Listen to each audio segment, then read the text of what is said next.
प्रधानमंत्री नरेंद्र मोदी ने रविवार को कॉमनवेल्थ गेम्स में मेडल जीतने वाले भारतीय खिलाड़ियों से मुलाकात की। इसके बाद उन्होंने अपने इंस्टाग्राम हैंडल से एक प्लेयर्स के साथ एक रील शेयर की। 32 सेकंड की इस रील में पीएम मोदी गोल्ड मेडलिस्ट मुक्केबाज साक्षी चौधरी और अन्य प्लेयर्स के साथ नजर आए। इसमें प्रधानमंत्री ने कहा कि जो खेलेगा वो खिलेगा और ये भी कहा कि always cheer for Bharat, Bharat माता की जय।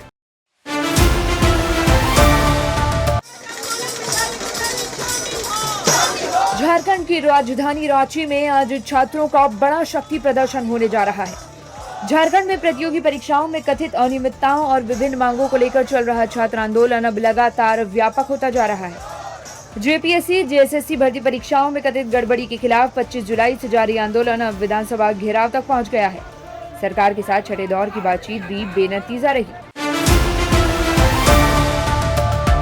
संसद के मॉनसून सत्र का आज से आखिरी हफ्ता शुरू हो गया है, लेकिन सियासी पारा भी अपने पूरे उफान पर है और वो इसलिए क्योंकि सरकार आज एफसीआरए यानी विदेशी अंशदान विनियमन संशोधन विधेयक समेत कई अहम बिल पेश करने जा रही है। इजराइल और ईरान तनाव के बीच इजराइल के प्रधानमंत्री बेंजामिन नेतन्याहू ने ईरान को लेकर बड़ा दावा किया है। नेतन्याहू ने कहा कि ईरान क्षेत्र के कई देशों पर हमला कर रहा है, लेकिन इजराइल पर सीधे हमले करने से बच रहा है क्योंकि उसे इजराइल की जवाबी कार्रवाई के अंजाम का पता है। नेतन्याहू ने यह भी साफ कर दिया कि उनके प्रधानमंत्री रहते ईरान को परमाणु हथियार हासिल करने नहीं दिया जाएगा।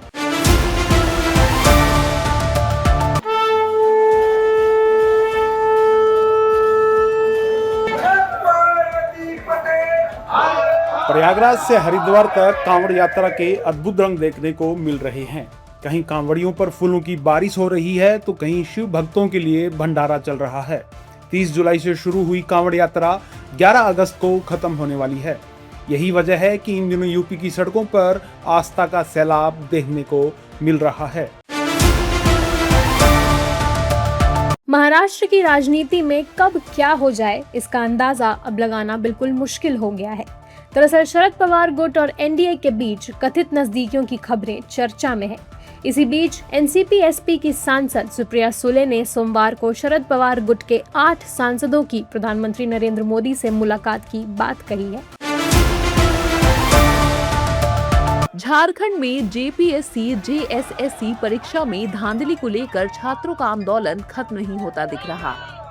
रविवार को छात्रों और सरकार के बीच तीसरे दौर की बैठक हुई।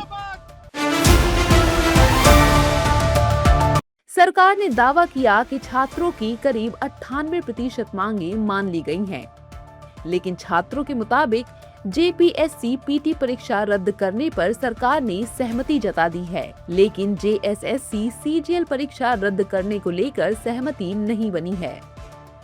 सरकार कह रही है कि मामले की जांच रिटायर्ड जज की अध्यक्षता में कराई जाएगी। सरकार का कहना है कि सीजीएल परीक्षा हाई कोर्ट और सुप्रीम कोर्ट के निर्देश पर हुई थी, इसलिए इसे रद्द करने का अधिकार सरकार के पास नहीं है। सरकार सिर्फ जांच करवा सकती है। इसलिए छात्रों का कहना है कि जेएसएससी सीजीएल की परीक्षा रद्द न होने के चलते छात्रों का आंदोलन जारी रहेगा।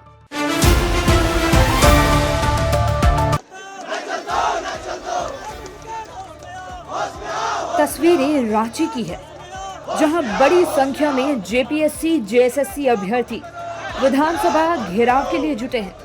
हाथों में तख्तियां, जुबान पर नारे और मांग एक ही, भर्ती परीक्षाओं में कथित गड़बड़ी की निष्पक्ष जांच। झारखंड में आज जेपीएससी, जेएसएससी अभ्यर्थियों के आंदोलन का बड़ा दिन है।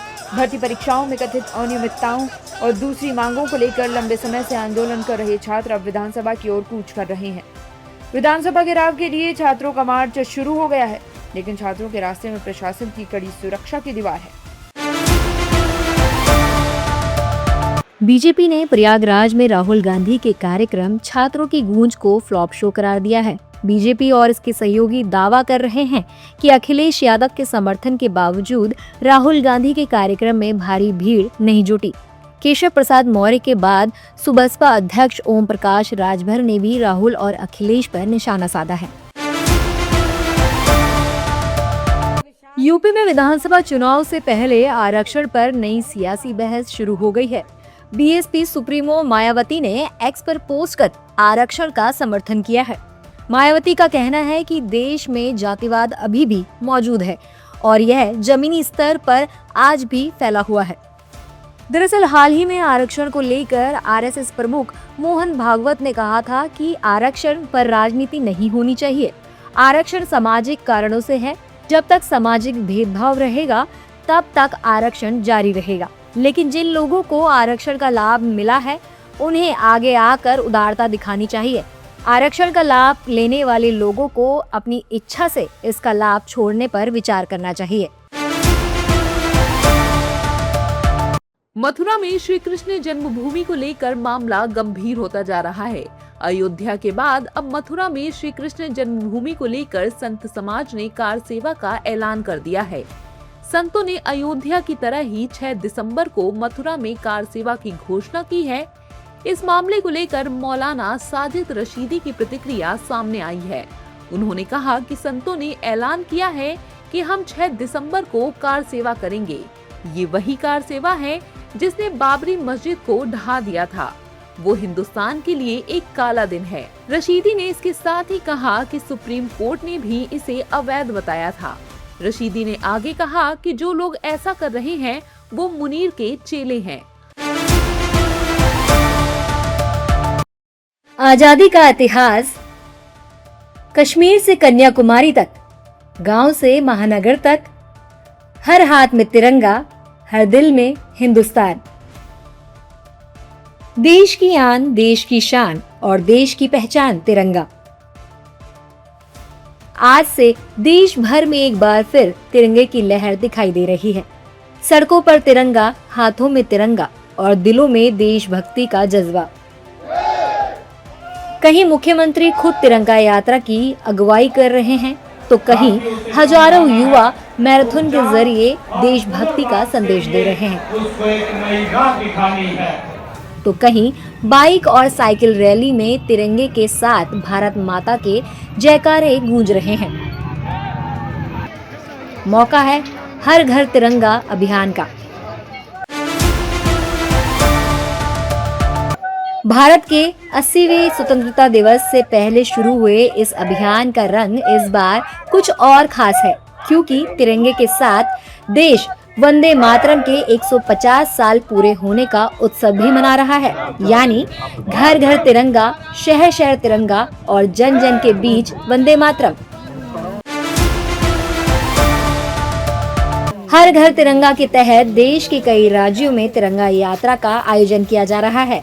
यूपी से लेकर राजस्थान, हरियाणा से लेकर जम्मू कश्मीर तक देश में केवल तिरंगे की लहर ही दिखाई दे रही है। हर घर तिरंगा अब सिर्फ एक सरकारी अभियान नहीं, बल्कि जन भागीदारी का एक ऐसा उत्सव बन चुका है जिसमें समाज के अलग अलग वर्ग अपनी भागीदारी निभा रहे हैं। 2026 में यह अभियान 9 से 17 अगस्त तक चल रहा है।